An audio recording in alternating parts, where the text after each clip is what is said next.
네, 시청자 여러분 안녕하십니까? 국방 매거진입니다. 이번 주 우리 군은 어떤 이슈에 반응하고 어떤 이슈에 열광했을까요? 쏟아지는 정보들 속에 풍미가 제대로 살아있는 진짜 국방을 맛봅니다. 국방을 보는 또 다른 시선 국방 매거진, 오늘도 풍성한 소식 준비해봤습니다. 먼저 한 주간의 국방 소식을 짧고 간단하게 요리해봅니다. 이번 주는 지난주에 떠난 뚝딱맨 대신에 임시 뚝딱맨이 진행합니다. 촉박한 뉴스 3분 뚝딱입니다. 한 주간의 국방 소식을 빠르게 정리해드립니다. 촉박한 뉴스 3분 뚝딱. 이번 주엔 어떤 국방 소식들이 있었을까요? 많은 소식 중에 6가지를 골랐습니다. 올해 전반기 한미연합지휘소 훈련이 지난 8일부터 9일간 시작됐습니다. 컴퓨터 시뮬레이션만을 활용한 방식으로 진행이 되는데요. 야외 기동훈련은 진행되지 않지만 연중 분산해서 실시하겠다고 합동참모본부는 설명했습니다. 합참은 코로나19 상황과 전투준비태세 유지 등 제반 여건을 종합적으로 고려해 이번 연합지휘소 훈련을 진행하겠다고 밝혔습니다. 아크부대 18진이 지난 9일 환송식을 갖고 지난 10일 출국했습니다. 환송식에서 코로나19로 가족과 지인들의 축하는 빠졌지만 국방뉴스 SNS 채널을 통해 생중계되기도 했는데요. 모두 135명의 장병들, 저도 취재하면서 훈련 현장을 직접 보기도 했습니다. 준비하는 동안 정말 고생 많으셨고 모두들 8개월간의 파병간 다치지 말고 안전하게 귀국하시길 바라겠습니다. 국방부가 코로나19 방역수칙과 부대관리 지침 준수를 강화하라는 공문을 전군에 하달했습니다. 코로나19 확진자가 군부대 곳곳에서도 아직까지 발생 중에 따라 하달한 내용인데요. 사실 군부대뿐만이 아니죠. 백신 접종은 진행되고 있어도 아직 초기 단계잖아요. 이에 따라 국방부는 5인 이상 사적 모임을 금지하는 등 정부 방역 수칙을 철저하게 준수하라고 장병들에게 지시했습니다. 또 휴가를 갈 때도 1주에서 2주 단위의 장기간 휴가 시행은 보장하되 복귀일은 동일하게 편성하고 복귀 전후로 PCR 검사를 꼭 받을 것을 덧붙였습니다. 코로나19 모두 조심해야겠죠. 육군 5사단 전차대대가 아이디 패널을 활용한 쌍방 훈련을 했습니다. 지난 월요일이죠. 3월 8일부터 4박 5일간 진행된 이번 훈련, 부대원 200여 명의 장병과 K1 전차 20대가 투입됐습니다. 마일기 장비를 대체하는 아이디 패널을 전차 곳곳에 부착하고 쌍방 교전 훈련을 펼친 건데요. 교전은 역습 상황 아래 공격 작전을 전개하며 진행이 됐습니다. 장병들은 상황 조치와 전투 수행 능력, 팀워크와 전장 리더십을 높일 수 있는 실전적인 훈련을 이어갔습니다. 해병 2사단이 한국형 상륙돌격 장갑차 조종면허 자격인증 평가를 진행했습니다. 조종면허 자격인증 평가는 궤도 장비 조종수에 대한 조종 능력을 평가하고 면허증을 발급해 조종 자격을 인증해주는 제도입니다. 지난 8일부터 10일까지 이어진 평가는 기어 변속과 방향 전환 같은 기초 조종술부터 해상과 돌발 상황에 대처하는 조작 능력도 함께 평가가 진행됐습니다. 네, 여러분 마지막입니다. 공군 19전투비행단이 올해 첫 전투태세 훈련을 했습니다. 지난 2일부터 2박 3일간 진행된 이번 훈련 첫째 날에는 기진의 테러 상황을 가정한 대테러 종합훈련과 사이버 위협 대응 훈련을 진행했습니다. 둘째 날에는 비상 소집 시작으로 항공기 사고 구조 훈련과 기지 공격 대응 훈련, 마지막 날에는 비상 전력 공급과 항공기 긴급 제독 훈련을 했습니다. 지금까지 촉박한 뉴스 3분 뚝딱이었습니다. 임시 뚝딱맨 끝! 생각보다 힘드네 이거. 필승! 다음 주부터 한 주간의 국방 소식을 3분 만에 한 그릇 뚝딱할 뚝딱맨 정병입니다. 다음 주에 예고 없이 나타나면 어색해하고 당황스러우실까 봐 미리 인사드립니다. 앞으로 국방 소식을 흥미롭게 그리고 빠르게 전해드리는 데 최선을 다하겠습니다. 많은 시청 부탁드립니다. 국방 홍보원 전입 전에는 공군 비행단에서 항공교통 관제사 임무를 수행했습니다. 갑자기요? 네. Air Force One, wind 2705, clear to land.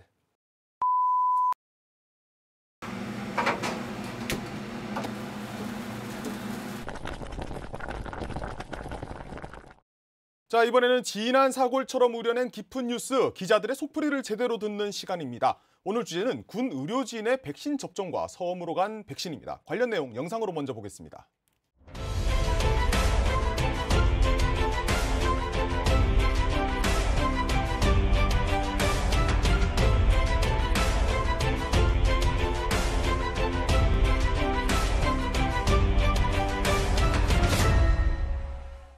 지난 국방 매거진에서 백신 수송과 관련한 이야기들을 연속성 있게 준비해봤습니다. 이번 주는 앞서 영상으로 먼저 만나봤던 것처럼 백신 접종에 대한 이야기입니다. 먼저 순한 맛입니다. 자, 우리 군 병원 의료진들 드디어 코로나19 백신 접종이 시작이 됐습니다. 사실 개인적인 이야기지만 제 아내도 의료진이거든요. 대학병원에서 근무 중인데 아직 접종을 못 받았습니다. 조 기자 어떻습니까? 네, 일단 아내분께서 빨리 접종을 받으셨으면 좋겠습니다. 그렇죠.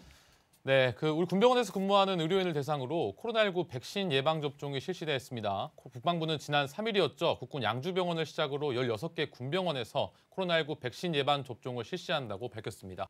자, 다음 또 새해를 시작하면서 사실 카투사 장병들이 접종을 먼저 시작을 했잖아요. 이어서 이제 두 번째로 국내에서 접종이 진행이 된 건데요. 네, 주한미군에서 근무하고 있는 한국군 병사인 카투사 장병들에 이어 국내 순서로는 두 번째 코로나19 백신 접종이 맞습니다. 접종 대상은 군 병원에 종사하는 군의관, 간호장교, 의료종사자 등 국내 보건의료인 2,400여 명입니다. 이들은 모두 현재 국내에 들어와 있는 그리고 생산 중인 아스트라제네카 백신 또는 화이자 백신을 접종했고 마무리 진행 중에 있습니다. 예, 두 종류 다 이제 백신을 진행을 했다는 건데 국방부가 사실 이번 접종을 위해서 여러 차례 준비를 해왔어요. 네, 국방부는 지난달 초 안전한 예방접종을 위해 군병원 자체 예방접종 훈련 계획을 수립했습니다. 지난달 16일에는 전문가 자문회의도 열었고 이어서 19일에는 군 예방접종 시스템 개선을 통해 원활한 접종이 이루어질 수 있도록 제반 여건을 마련을 했습니다. 추가적으로 26일에는 접종 인력에 대한 교육까지도 마쳤습니다. 자, 시스템도 마련해 놓고 교육도 진행을 했고 네. 자, 이 이후에 국내 접종 계획은 또 어떻습니까? 네, 2분기에는 4단급 의무대를 대상으로 코로나 백신 접종을 시작을 합니다. 이후에는 보건당국의 접종 계획과 국내 우선순위에 따라 일반 장병도 순차적으로 접종을 할 예정입니다. 네, 계속해서 진한 맛으로 이어가 보겠습니다. 이번에는 진한 맛입니다. 네, 진한 맛 현장의 얘기를 들어봐야 될 것 같습니다. 먼저 국군 대전병원에서는 아스트라제네카 백신이 접종됐습니다. 어떻습니까? 네, 지난 8일과 9일 그리고 15일 등 3일에 나눠 접종받은 국군 대전병원 보건의료인은 모두 280여 명입니다. 저희가 취재한 시점은 지난 8일이었고요. 앞서 설명했던 내용대로 군의관과 간호장교, 의료기사 등 의료진들과 국군 의학연구원 직원들, 군 역학조사관을 대상으로 접종이 진행이 됐습니다. 네, 그럼 또 어떤 방식으로 진행됐는지도 상당히 궁금하네요. 네, 저희 국방뉴스에서도 굉장히 많이 짚어드린 내용이죠. 한 번 더 저희 매거진에서 짚어드리도록 하겠습니다. 네. 국군 대전병원 대강당에서 단체 접종이 됐습니다. 본인 신분 확인을 거쳐 대기 장소에서 군의관의 간단한 긴차린 예진이 이어졌는데요. 백신 접종과 함께 시간 측정이 시작되고 관찰 장소에 착석해 이상이 있는지 없는지도 관찰을 했습니다. 그리고 예방접종 후에는 15분에서 30분 동안 이상 유무를 관찰한 후 문제가 없으면 복귀를 하는 방식으로 진행이 됐습니다. 자, 김 기자. 그래서 궁금증 네. 하나가 또 발생을 합니다.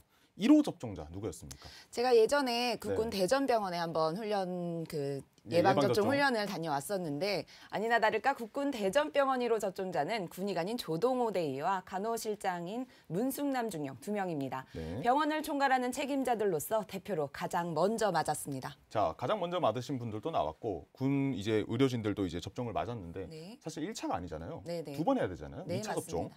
2차 접종 이제 8주 뒤라고 들었어요. 네, 2차 접종은 8주 뒤인 5월 초에 진행이 되는데요. 정확히는 8일부터 시작합니다. 그동안 1차 접종의 결과를 관찰하게 되는데요. 부작용이 있으면 주간에는 감염관리실에서, 야간에는 응급실로 연락을 받고 접종자들에 대한 관리도 연속성 있게 관리가 됩니다. 네, 자 이제 대전병원에 대한 얘기 들어봤으니까 고양병원 또 함께 들어봐야 될 것 같아요. 화이자 백신이 접종됐죠? 네, 화이자 백신도 이제 우리 군에 들어와서 의료진들이 접종을 하기 시작했습니다. 지난 8일이었습니다. 국군 고양병원 의료진이 백신 접종을 한 건데요. 서울에 위치한 국립중앙의료원 백신 접종센터에서 접종을 진행을 했습니다. 8일 첫날 접종 대상 의료진은 모두 43명이었고 3일간 90여 명이 접종을 진행했습니다. 네, 사실 뭐 코로나19에 대한 어떤 상황 때문에 각자 네. 맡은 임무가 다르다 보니까 고양병원은 화이자를 맞았고 대전병원의 같은 경우에는 아스트라제네카를 맞았잖아요. 네. 뭐 또 궁금한 게 있을 것 같아요. 접종 단계에 어떤 이 백신에 따른 차이가 있을까요? 사실 예방접종이기 때문에 접종하는 단계는 모두 똑같습니다. 네. 앞서서 국군 대전병원에서 진행됐던 단계와 동일한데요. 첫 단계는 접수입니다. 계획된 당사자가 맞는지 그리고 관계자가 신원 확인을 하면 뒤이어서 문진표 작성과 체온 측정이 이뤄집니다. 특별한 문제가 없으면 다음 단계인 대기 장소로 이동을 해 순서에 맞게 예진을 받고요. 예진 후에는 접종으로 이어집니다. 마지막은 관찰 단계로 15분 정도의 시간이 주어지는데요. 그동안 아나필락시스나 알러지 등 신체적 문제가 없는지 확인한 후 복귀하면 됩니다. 사실 관찰하는 동안 긴장감이 또 상당할 것 같긴 합니다. 의료진들의 맞습니다. 입장에서는. 네, 물론 또 제가 고양병원 의료진들이 이제 백신을 접종을 할 때 취재를 직접 다녀오긴 했지만 특별한 사연이 있었습니다. 이 설명을 조 기자가 대신 좀 한번 해주시죠. 네, 또 취재 중에 만난 사연인데요. 네. 뭐 진행자분이 더 잘 네. 아시겠지만 제가 대신 전해드리도록 하겠습니다. 관찰실로 이동한 고양병원 군 의료진들 중에 작년 3월 코로나19가 급속히 확산했던 대구 경북 지역으로 급파됐던 국군 간호사관 60기 인원들도 있었습니다. 국군 고양병원 응급간호장교인 김설왕 중위인데요. 소감이 남달랐다고 하는데 직접 한번 들어보겠습니다.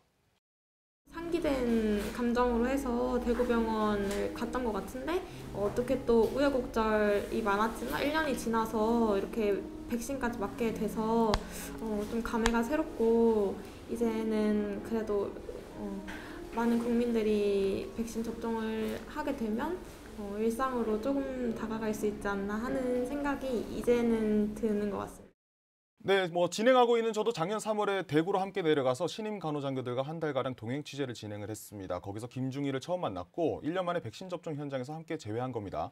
1년 전 위기의 상황에서 지금까지 바이러스에 대응하는 의료진들의 노력에 뭉클했다고 추가적인 이야기도 저에게 전해줬습니다. 자, 김 기자, 계속해서 앞으로 국내 백신 접종 계속 이어지는 거죠? 네, 맞습니다. 이번 주에는 양주, 포천, 대구병원의 의료진들에 대한 백신 접종이 모두 완료됐고요. 네. 앞으로도 3월 중순까지 개별 군병원 일정에 따라서 순차적으로 진행됩니다. 네, 사실 또 이런가 하면 우리 군이 도서 지역까지 백신을 운송하기 위한 노력도 이어가고 있습니다. 이어서 매운맛입니다. 자, 백신이 제주도로 갔습니다. 수송 트럭이 통째로 날아갔죠. 네, 맞습니다. 네. 또 직접 취재하셨잖아요. 그렇네요. 네, 이거 수송기에 이제 하루 종일 수송기 안에 앉아 있었는 이제 그런 네. 취재를 하셨는데 지난 5일입니다. 코로나19 백신이 군 수송기에 실려 제주도로 수송이 됐습니다. 공군의 수송기인 C-130이 군 공항인 서울공항을 이륙해 제주 국제공항으로 향했는데 약 70분 만에 제주 공항에 도착했습니다. 백신 수송 트럭은 이후 경찰과 해병 구여단, 군사경찰의 경호를 받으며 제주도 내 접종 기관에 안전하게 백신을 전달했습니다. 사실 백신 수송이 본격적으로 진행된 이후에 군 수송기가 투입된 건 이번이 처음이잖아요. 그죠? 네, 맞습니다. 백신 접종 개시 이후 군 수송기가 투입된 거는 처음인데요. 사실 제주도로의 1차 수송 때는 이천 물류창고에서 출발을 해서 네. 목포항을 통해 수송 선박으로 이어졌는데요. 이번에는 공군의 정기 공수 일정을 활용해보자는 백신 수송 본부의 판단에 따라 진행해본 겁니다. 섬으로의 수송 작전, 사실 이번이 처음은 아닌데요. 네. 지난달 28일에는 경기도 이천에서 시누코 헬기를 활용해 울릉도로 수송됐습니다. 지난주 4일에는 하늘길은 아니지만 백령도로 배를 통해서 백신이 수송되기도 했습니다. 네, 하늘에서부터 배까지 이용을 해서 바다까지 이제 백신 수송이 쭉 이어졌습니다. 조 기자, 네. 이번에 등장한 공군 수송기죠. C-130. 이거 뭡니까? 네, 저도 작년에 제가 한번 또 취재관에 직접 타본 경험이 있는 수송기죠. 네. 공군의 주력 수송기인 C-130은 프로펠러 4개가 달린 터보프롭의 중형 다목적 수송기로 최고 속도는 시속 602km, 순항 속도는 시속 554km이며 항속거리는 7,876km입니다. 구호품 전달 등의 인도주의적 임무나 긴급 상황 때 교민 호송 임무를 수행하고 있는데요. 2011년 동일본 대지진 당시에도 급파돼 구호 물품을 전달했고 2018년에는 태풍 위투로 사이판에 고립된 교민 700여 명을 이송한 바가 있습니다. 자, 이제 수송기로 받았어요. 수송된 이 백신은 누가 맞습니까? 네, 이번에 수송되는 백신은 고위험 의료기관 내 접종 대상자와 방역 현장의 1차 대응 요원들이 맞을 아스트라제네카 백신 1차 접종용 4,800도즈입니다. 제주 보건소와 제주 한마음병원 등 12곳의 대상으로 전달됐습니다. 네, 12곳의 대상으로 이제 이송이 된 거죠. 수송이 네네, 된 거죠. 맞습니다. 국방부 앞으로도 수송기 수송을 좀 늘리겠다. 이런 방침을 또 밝혔습니다. 네, 맞습니다. 도서 지역의 경우 선박 수송이 기본이긴 하지만 보다 신속한 수송을 위해 정부는 헬기와 수송기 등으로 군 자산을 적극적으로 활용하겠다. 이렇게 방침을 밝히기도 했습니다. 네, 우리 군의 코로나19 대응과 관련한 상황들을 다양하게 한번 살펴봤습니다. 다음 주제로 가기 전에 숨 한번 돌리고 오겠습니다. SNS에 올라온 국방 소식들을 먼저 살펴보는 시간입니다. 밀리터리 카페입니다.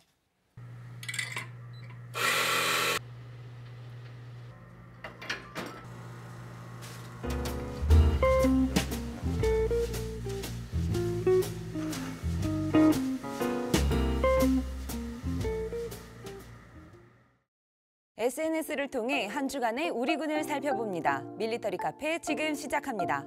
첫 번째 메뉴입니다. 국내에서 개발한 소형 무장헬기, 유무인 복합체계 장착으로 벌써부터 관심이 뜨겁습니다. 그 모습 한번 보실까요? 저 멀리서 소형 무장헬기 CJ 3호기가 모습을 드러내더니 빠른 속도로 하강해 활주로를 가로지릅니다. 50도 각도로 하늘로 날아오르는 피치업. 장애물 회피기동 등 다양한 비행을 하며 기동성을 뽐냅니다. 곧이어 헬기가 잠깐 지상의 수직으로 내려앉는 듯 하더니 분당 1,500피트, 약 450m의 속도로 수십 미터 상공까지 급상승합니다.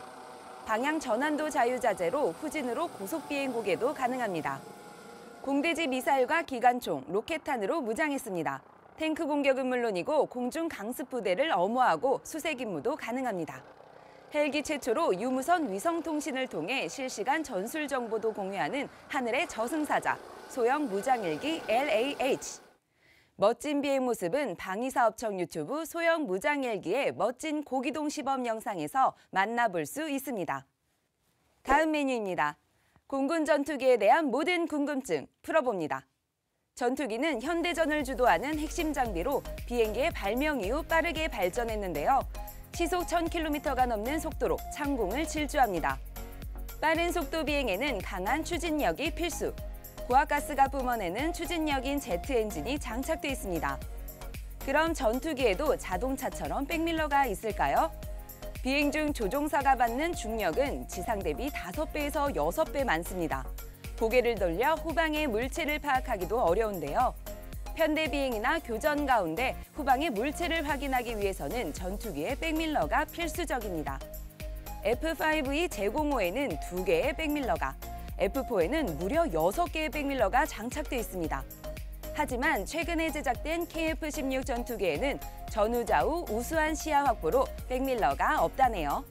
마지막으로 전투기는 얼마나 높이 날 수 있을까요? 전투기는 고도가 높아지면 산소 부족과 대기 밀도가 낮아져 일정 고도 이상 올라갈 수 없다는데요. KF-16은 한계 고도가 약 16.6km, F-15K는 약 18.3km로 전투기 기종에 따라 최대 상승 고도가 다릅니다. 세계적으로 가장 높이 나는 전투기는 러시아의 미그-31로 무려 22.8km까지 비행할 수 있습니다. 전투기에 대한 궁금증, 더 자세한 내용을 알고 싶으신 분들은 국방뉴스 유튜브에서 전투기 후진 안 되는 이유, 전투기의 백밀러가, 전투기 얼마나 높이 날까를 검색해 보시길 바랍니다. 제가 오늘 준비한 2가지 메뉴는 모두 전해드렸습니다. 다음 주 더 새로운 메뉴로 돌아올게요.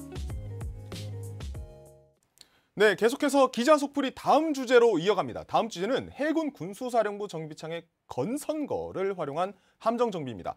자세한 이야기 드리기 전에 영상으로 먼저 만나보겠습니다.